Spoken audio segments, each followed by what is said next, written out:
Assalamualaikum warahmatullahi wabarakatuh. Melanjutkan pembahasan kita dalam bab kaidah dalam menafsirkan Al-Quran. Pada pertemuan kali ini kita akan membahas kaidah muzakkar dan muannas dalam ayat Al-Quran.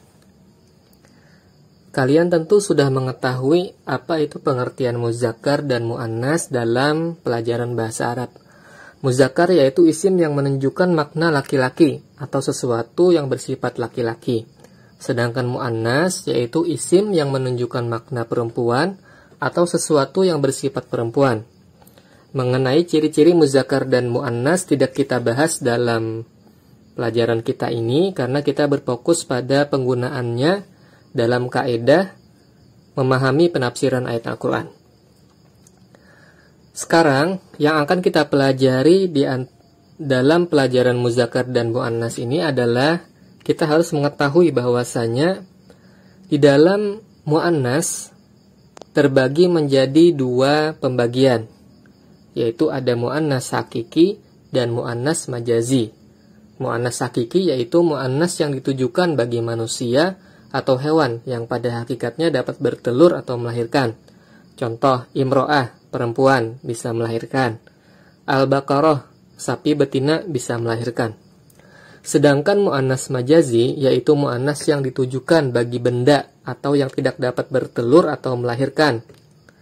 An-na'lu, artinya sendal, tidak bisa bertelur atau melahirkan. Al-zulmah, kegelapan, juga benda yang tidak bisa bertelur atau melahirkan. Nah, pemahaman mengenai muannas hakiki dan muannas majazi ini berguna untuk memahami kaidah yang akan kita pelajari selanjutnya. Sekarang, kaidah muzakkar dan muannas dalam Al-Quran. Yang pertama, jika fa'il atau subjek terdiri dari muannas hakiki, maka fi'il atau kata kerjanya diberi tanda ta'nis sakinah. Contoh, qalatil a'rabu amanna. Di sini fa'ilnya adalah al-a'rab, yaitu orang-orang Arab. Ini adalah muannas hakiki. Mengapa? Karena yang pertama dia jamak sehingga dia menjadi muannas. Yang kedua, artinya adalah orang-orang Arab. Orang-orang Arab ini pada dasarnya bisa melahirkan, yaitu para perempuannya, sehingga dia menjadi muannas hakiki. Sekarang kita lihat fi'ilnya. Fi'ilnya adalah qalat. Karena al-Arab tadi muannas hakiki, maka fi'ilnya wajib menggunakan atau seharusnya menggunakan ta'nis. Qalat, bukan qala. Nah, sekarang kita lanjut kepada kaidah yang kedua. Kaidah yang kedua, jika fa'il terdiri dari muannas majazi, maka boleh menetapkan ta'nis sakinah, tetapi membuangnya lebih utama. Contoh, faman ja'ahu mau'izatum mir rabbih. Di sini fa'ilnya adalah mau'izah. Mau'izah artinya adalah pengajaran.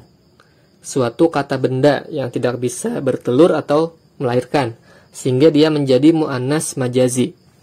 Sekarang kita lihat fi'ilnya.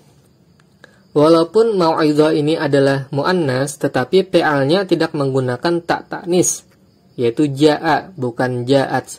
Mengapa? Karena itu tadi, fa'ilnya tersebut adalah muannas majazi, sehingga menggunakan ja'a tanpa menggunakan ta'tis sakinah lebih utama. Yang terakhir, kaidahnya yaitu semua isim jenis dapat dianggap sebagai muzakkar atau muannas. Isim jenis adalah isim yang menunjukkan jenis hewan atau tumbuhan. Jadi isim jenis ini bisa menjadi muzakkar atau muannas, tergantung dengan kalimat atau kata yang mengikutinya. Contoh, ka'annahum a'jazu nakhlin khawiyah. Pada ayat lain, ka'annahum a'jazu nakhlin munqa'ir. Dua-duanya ada memuat kata nakhlin. Sama-sama bentuknya nakhlin. Tetapi salah satunya adalah berupa muzakkar dan salah satunya adalah berupa muannas. Kenapa? Karena dia isim jenis, sehingga mengikuti kalimat atau kata yang mengikutinya. Di yang pertama, nakhlin khawiyah. Ada naatnya yaitu khawiyah. Ini naatnya berupa muannas. Sehingga nakhlin di sini juga merupakan isim yang muannas. Sedangkan yang di bawah naatnya adalah munqair. Munqair ini muzakkar. Sehingga nakhlinnya berbentuk muzakkar. Jadi yang pertama nakhlinnya adalah muannas, yang kedua yang di bawahnya adalah nakhlinnya adalah muzakkar. Nah, sekarang apa kegunaan kita mengetahui hal ini?